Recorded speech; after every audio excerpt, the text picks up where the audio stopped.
Hey everyone, it's Dave here, and looking forward to answering questions from the fans, so let's get straight into it. We got our first win of the season at the home opener this past weekend. What are your thoughts on the start of the season so far?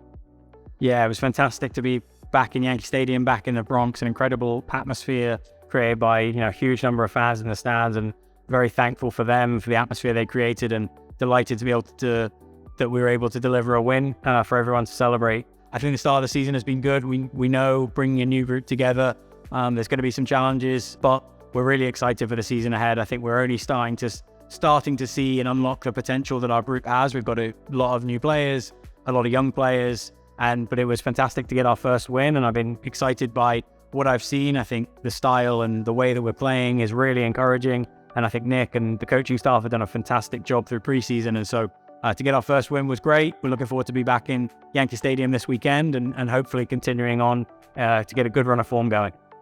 A number of long-serving players left over the offseason, including Maxi, Sean, Anton, and Alex. Can you tell us about the circumstances of them choosing to find new challenges elsewhere?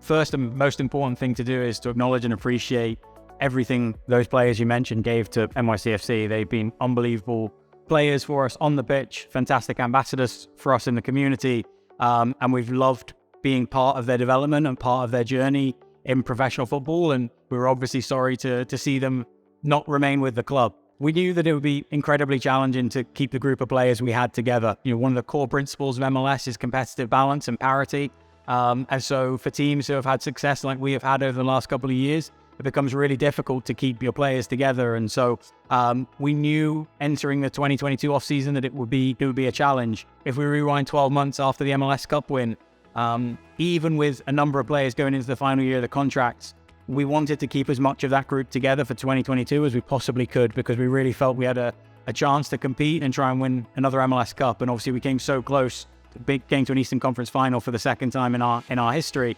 But we really wanted to keep that group together because we felt like that was our best chance to compete for a trophy again. And then we would deal with the consequences of that in the 2022 offseason. We obviously have had a group of players that have been with us for a number of years, but we ended up having a group of players that were very young, developing in the 19, 20, 21, 22 stage of their career. And then we had a group of players that were all above the age of 30. And when we looked at, we didn't have enough players in the peak years or entering the peak years of their career. And so we knew that we would have to rebalance the age profile of the squad at some point in the future. Certainly we would have rather have kept some of those players that departed, but we knew that a rebalance of our team was coming. Even if MLS would have allowed us to keep all of our players, we knew we had to look at the age profile of the team and try to rebalance the group. The individual players, I'll talk through each of their situations, and we'll start with Alex Cayens. Just had an unbelievable 2022 season, and a player obviously we would have loved to have kept at the club. We've been having discussions with him for some time, and to be absolutely fair to Alex, he was always very clear that as his contract was expiring, his dream was to go and play in Europe again. He'd obviously played in Europe as a young player. We signed him from Numancia in the second division in Spain, and he really wanted to go back to Europe. And so he was willing to wait for that opportunity to come up, and we were willing to wait as well because we wanted to give him every opportunity to potentially return to the club. But I can't speak highly enough of Alex as a person, professional, developed into a fantastic leader, competitor, has been fantastic for our football club. Obviously scoring winning penalty both in 2 playoff games is an amazing achievement. One small silver lining that we have, even though he's no longer with us, is we still get to cheer for him. He's now part of another C Football Group club, and that means that we can still celebrate all of his successes in La Liga, and hope he has a fantastic experience and time with Girona. With Anton, another hugely important player that's been such a huge part of what we've done. Fantastic in the dressing room, real character. Obviously was out injured with an unfortunate Achilles injury that he suffered in the late stage of the 2021 season that went through into 2022, and that certainly complicated matters from our perspective in terms of how we might be able to retain him. In the end, I think he mentioned when he left, when he came to New York, he came with his wife, and they depart with 2 kids, and so the opportunity for him to be nearer home with a young family now and the security of a long-term contract would have been really difficult for us to match, and so unfortunately wasn't one that we were able to keep at the club, and somebody that we just have to thank immensely for what he's done for NYCFC and all he gave to our club while he was with us. On Sean, captain, MLS Cup MVP, unbelievable person presence, the work he does off the pitch, in the community, the work he does with Black Players for Change, was a real ambassador for us and hugely important figure for our club for the years he was here. In the end, I think it came down to when a player has been with a club for 4, 5, 6 years of their career, I think it's natural that players start to look and wonder if another opportunity might be right for them and their family. And that's clearly what Sean has found in Toronto. And again, when Sean exited, it was on the best of terms. We understood his desire to seek another opportunity. I think he understood our situation where we were with our roster. We get to look forward to seeing Sean a couple of times this year in the league, but also in the league's cup competition as well. And so it'll be fantastic to see him again. And I know he'll do amazing things with Toronto. Eber, what an incredible person. I will remember the day he arrived to our team back in 2019, and he entered our facility in our locker room and immediately brought sort of the joy, happiness, was just an energetic figure throughout his time here. And, obviously that first season was hugely important for our team in particular, scoring a number of goals. We finished first in the Eastern Conference, and just an amazing personality that Seattle are extremely lucky to have. Eber's situation was a little different. I think we both sat down at the end of the season and agreed that if another team, another opportunity came for him that we felt was right for NYCFC and he felt would be right for him and his family, that we would explore it. And at Seattle, obviously, we're very keen to acquire him. And so that allowed us to reinvest that money elsewhere into our roster that we knew we were going to need heading into the 2023 season. Maxi was under contract with us for the 2023 season. We were planning and expecting him to be back with us. When he came to see me to explain that it had been his dream to play in Argentina before he retired, he really wanted to have his kids experience him playing in Argentina again. He hadn't been back for a huge number of years, playing his career in Europe, in Mexico, and then MLS. It was a really difficult moment, I know, for Maxi, for me too. And ultimately, we decided we had to do the right thing by Maxi. Maxi gave everything to this football club.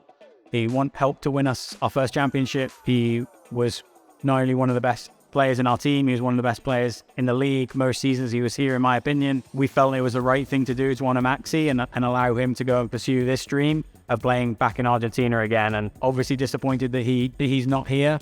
We were certainly wish that he decided to remain, but we understand him and his families. In the end, we were happy to accommodate for him because of everything he's done for us. Can you explain more fully to the supporters the very basics of how the DP/young DP designations work with MLS rules, including how the actual costs and calculus work when considering signings? What costs may continue to be incurred after age 23? Yeah, that's a great question, and I could probably spend the next hour or so talking through the various salary cap mechanics that we have to work with when we build rosters in MLS, but I'm pretty sure people would turn off after about 2 minutes, so I'll try and make it as simple as I can. At its most basic level, every team in MLS is allowed to invest in 3 designated players. A DP is very simply related to the amount of money that you invest to acquire that player, be it transfer fee, salary, loan fee, whatever the costs are associated with that transaction.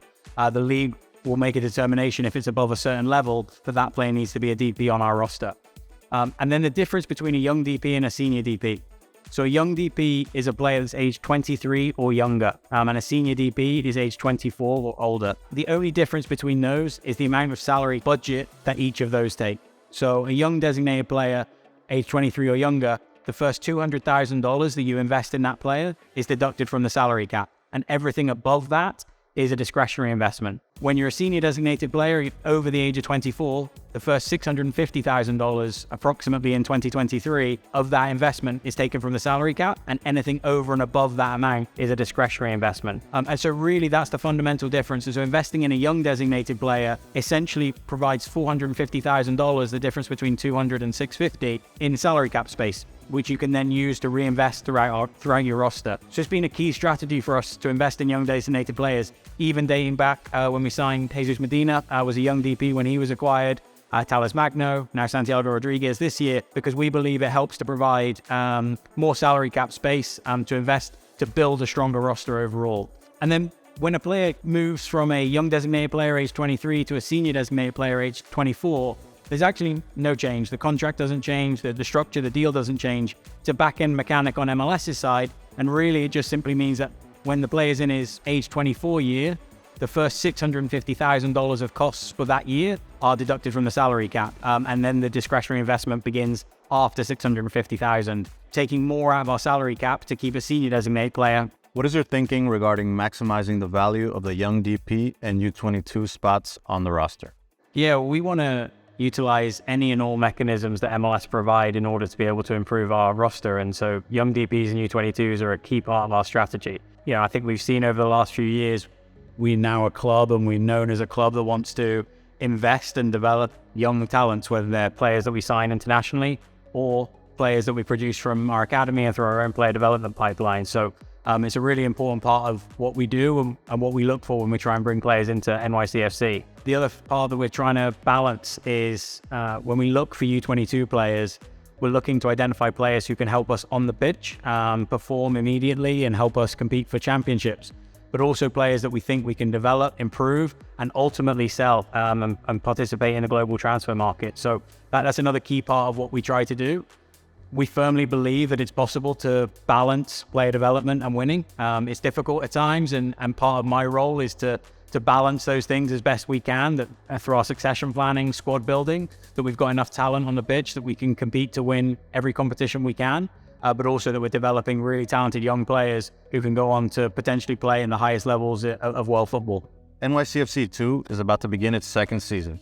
Can you tell us how having this team and MLS Next Pro have impacted our ability to develop players? Yeah, I was really happy with the first season of NYCFC 2 last year. It really was a critical addition to our player development pathway. We've had a fantastic academy for a number of years now that are producing players that are impacting our first team, playing in Europe and playing at really some of the highest levels. But it was really important we found a way to bridge the gap between our under-17 team, our oldest academy age group, and our first team. And NYCFC 2 has really slotted that perfectly into help those players accumulate professional minutes at a young age. I was really proud of the work everyone associated with NYCFC 2 did last year. Full credit to Matt Pilkington, Danny Sapero, all the support staff that work on getting that team off the ground. We know how difficult it is to build a team from scratch, and the culture, the environment they created was fantastic. And it was just really pleasing to be able to see that group come to life and see some of the fantastic development performances. We were also in the hunt to qualify for the playoffs right up until the last game of the season.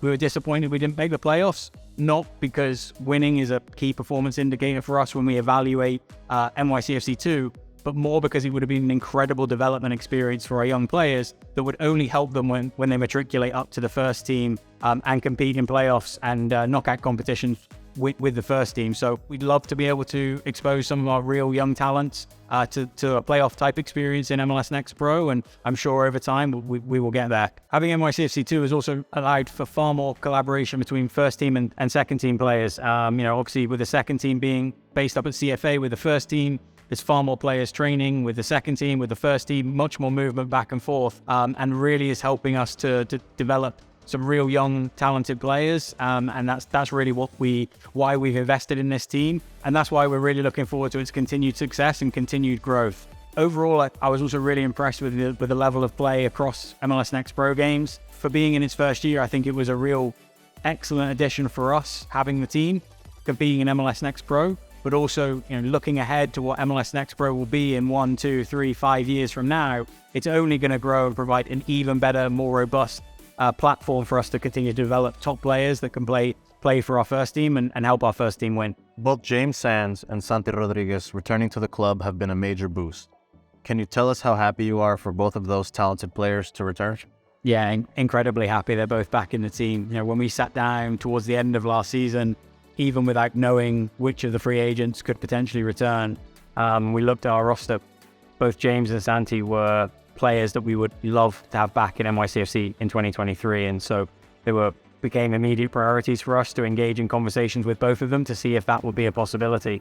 Both situations slightly different. Obviously, James being on loan at Rangers initially planned through the summer, Santi's loan ending and returning to Montevideo City, and so we had to work through both of their situations. As with good players, both had options around the world they could pursue, and I felt it was incumbent on NYCFC and on me to be able to convince both of them that being in New York was the right next step for their career. And so I spent a lot of time with James, a lot of time with Santi, explaining what our project was, what the pathway for them individually would be, what role they would have in the team, and to get through the end of that process and ultimately have both decide they want to be here, I think is testament to the fantastic work that's happened over a number of years building this club and how they see the future of NYCFC, and absolutely delighted that we were able to finish both of those deals and get them both back in New York. They're hugely important players, characters. They're growing to be leaders, and that's something I'm really excited to see. I think sometimes we forget how young both of them are. Santi's just turned 23, James is still 22 until the summer, and so they've only got their best years ahead of them, and so they're going to continue to develop, continue to improve, and being able to be part of that is a really exciting when we think about what's to come from both of those players and how they're going to impact New York City now and into the future. I mentioned earlier about needing to rebalance the age profile of the squad, and I think that was another strong consideration when we looked at James and Santi and coming into what we believe will be the best years of their career ahead of them. Having them as part of our group was something that was really attractive for us, and to have players that are playing at the level they do with their experience now, both helped us win an MLS Cup.